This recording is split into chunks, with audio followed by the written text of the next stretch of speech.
बहुत आसान है जमीन पर आलीशान मकान बना लेना,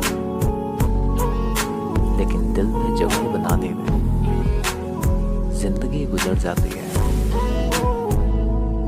मुस्कुराने से शुरू और रुलाने पर खत्म,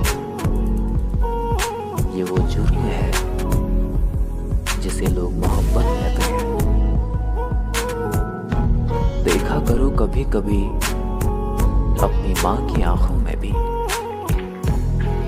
ये वो आईना होता है जिसमें बच्चे कभी बूढ़े नहीं होते। बढ़ जाता है दर्द और भी उस वक्त जब अपनों के होते हुए भी गैर तसल्ली देते हैं।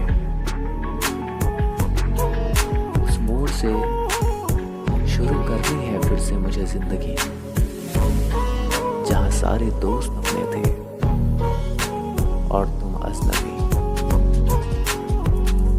कुछ लोग इसलिए भी अक्सर खुश रहते हैं क्योंकि वो जानते हैं उनका दर्द समझने वाला कोई भी